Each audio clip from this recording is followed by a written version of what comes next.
Bonsoir ou bonjour de l'autre côté de l'Atlantique.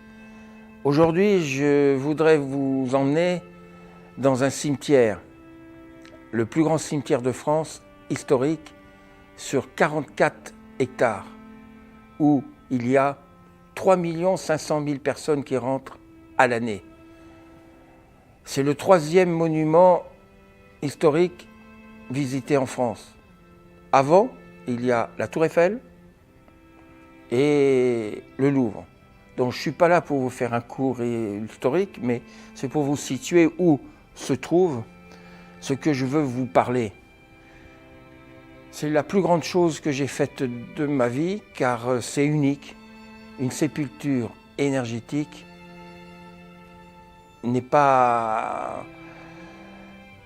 et pour rester, et pour marquer que n'importe quel individu peut aller et recevoir ce que je laisse. Alors je ne l'ai pas fait tout seul, hein. J'ai été aidé par quelque chose au-dessus de moi qui m'a poussé à faire cela. J'en tire pas toutes les... Mais par contre, j'ai pas pu faire ça aussi tout seul, grâce à une famille, 4 générations de tailleurs de pierre qui se nomment Bourson et fils. Et j'en parle aussi dans ce petit reportage.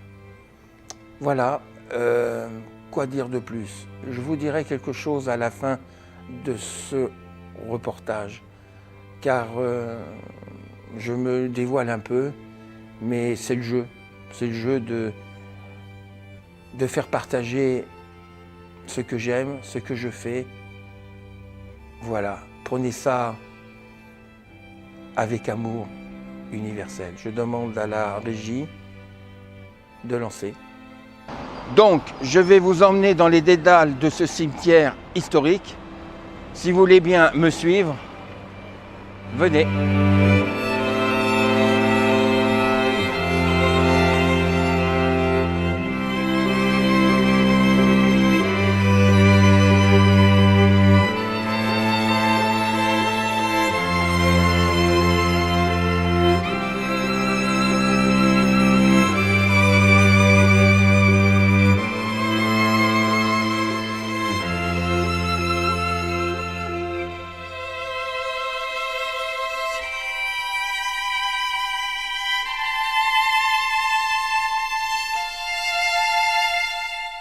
Hello.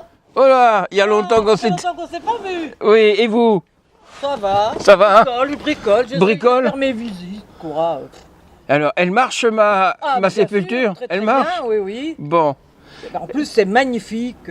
Oh, venant de votre part, c'est bien. Non, mais moi, j'aime beaucoup, hein. Ah, ouais. Au revoir, Jean-Paul. À bientôt. À la prochaine. Prochaine, oui. Quand vous venez, vous me passez un coup de fil, parce qu'on se voit jamais. Vous avez raison. Bye bye. À bientôt. À bientôt.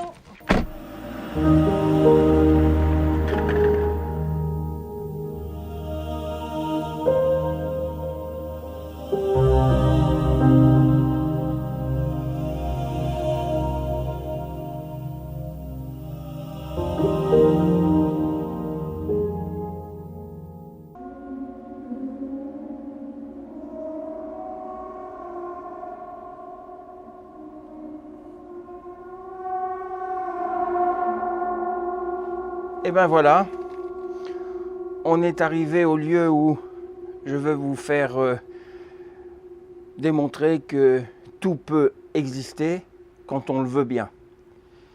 J'ai fait cette sépulture énergétique pour différentes raisons. Une, pour prouver à moi-même que je puisse le faire.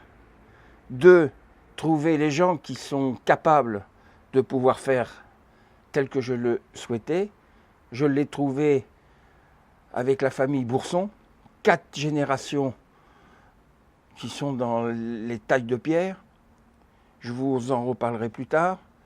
Et puis de surcroît, avoir l'autorisation des architectes de France, car c'est pas simple de faire une telle chose dans un cimetière comme le Père Lachaise. Je vous ai dit à l'entrée, mais c'est une structure énorme. 44 hectares, donc on ne peut pas faire n'importe quoi dans n'importe quel lieu. Mais cela étant, la réalité des choses pour moi, elles sont quoi? Elles sont que je suis magnétiseur guérisseur depuis de nombreuses années. J'ai mon maître qui est enterré ici, Papus. Je ne serais pas ce que je suis si Papus n'avait pas été un écrivain de 170 livres. C'est le Balzacien de l'occultiste. Alors, quand je me suis recueilli sur cette tombe au moment de venir ici, je me suis dit, je ne vois pas pourquoi moi, Jean-Paul Clément, étant dans le bien depuis de nombreuses années, je ne puisse pas faire ceci. Alors ça a été dur à faire. Pourquoi faire ça aussi? C'est-à-dire que la vie active, il y a des gens qui ne savent pas où aller, ils visitent, et cette tombe, elle est faite pour tout le monde. Il y a des gardiens qui viennent le matin se mettre sur cette tombe. Il y en a d'autres qui l'indiffèrent, mais elle est quand même visitée. Alors, si elle est visitée, pourquoi? Parce que j'ai mis, comme dans mon grand portail que je vous ai déjà parlé, il y a la Kabbale au-dessus de nous, qui représente les 9 archanges, les 72 anges, avec leur planète et tout le reste. Je vous laisse le découvrir. Après, j'ai mis sur cette sépulture des icodaèdres et un bibertiné. Pourquoi ceci? Parce que pendant des décennies, j'ai travaillé avec ces icodaèdres. Et l'énergie de la main gauche avec la main droite sortait et rentrait. Donc, beaucoup de patients ont utilisé cette méthode que j'ai transmise. Donc, au départ, il m'est venu ceci très vite pour ce que je viens de vous dire. Après, il est venu le chêne, ce chêne de 359 ans. Je ne serais pas ce que je suis sans ce chêne. Car il est important de comprendre la chose suivante. Moi, en tant qu'énergéticien au milieu naturel, ce chêne m'a interpellé. Il m'a fait comprendre que l'énergie environnante pouvait nous donner une résonance intérieure. Et en partant de cette résonance intérieure, on pense à notre devenir et on élimine le négatif que nous avons en nous. Et en plus de quoi, ce chêne est beaucoup plus vieux que nous. Donc la sagesse d'un chêne de 359 ans en proportion, moi, de l'âge que j'avais, je pesais pas lourd dedans. Donc chaque fois que je rentrais dans sa périphérie, il y avait quelque chose. Donc j'ai appris la nature dans son environnement. Voilà pourquoi je tenais, et chaque patient qui vient chez moi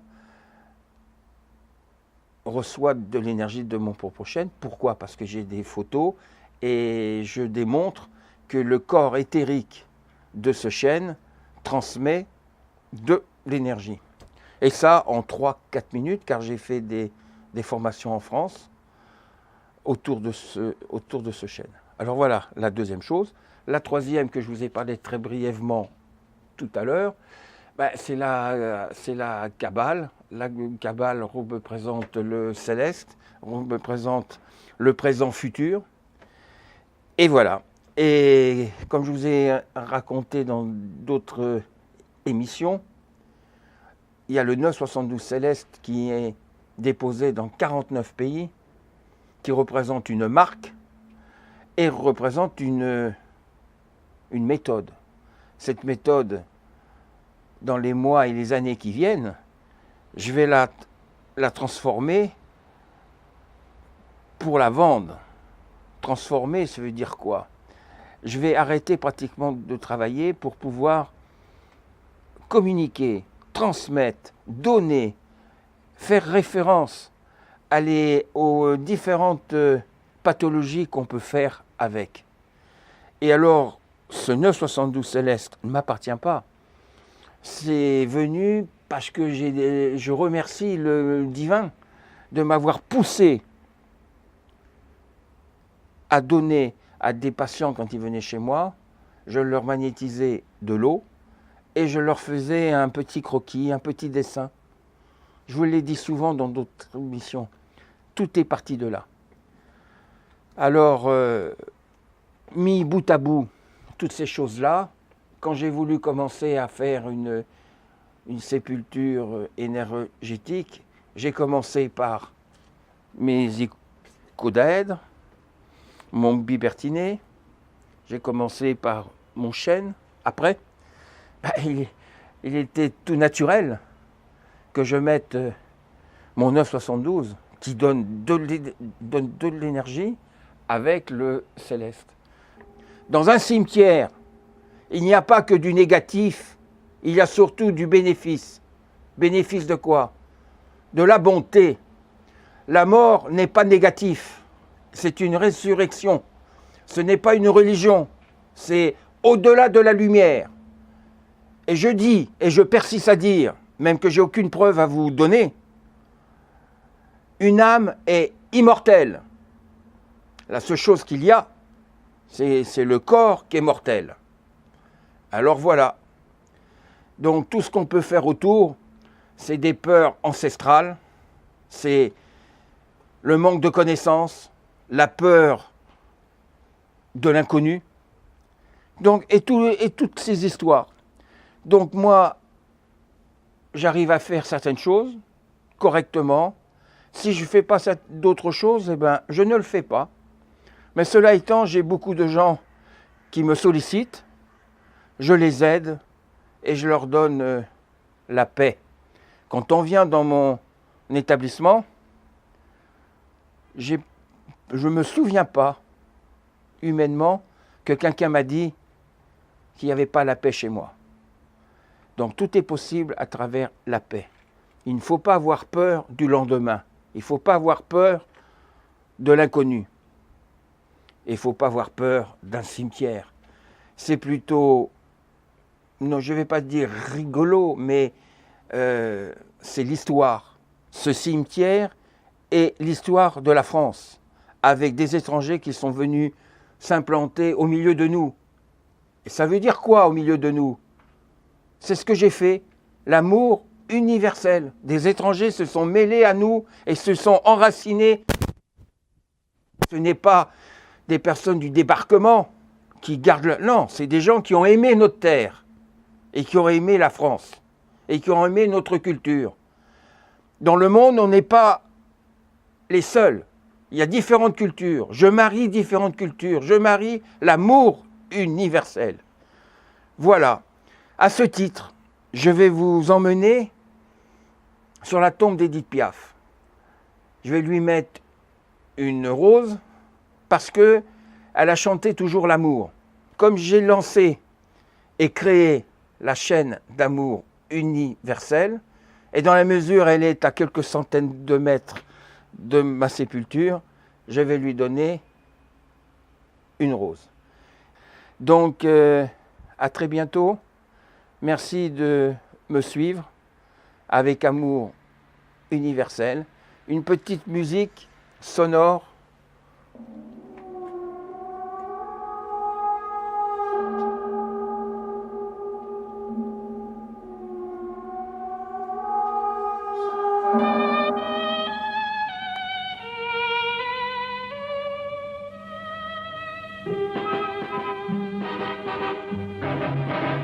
À quoi ça sert l'amour?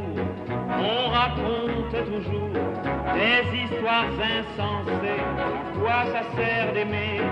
L'amour ne s'explique pas, c'est une chose comme ça, qui vient on ne sait d'où, et vous prend tout à coup. Moi j'ai entendu dire que l'amour fait souffrir, que l'amour fait pleurer, à quoi ça sert d'aimer? Ben voilà, j'espère que je ne vous ai pas trop ennuyé, car indirectement je parle de moi. J'espère que vous avez découvert certaines choses. Je voudrais vous dire, avant que nous nous quittions, quelque chose.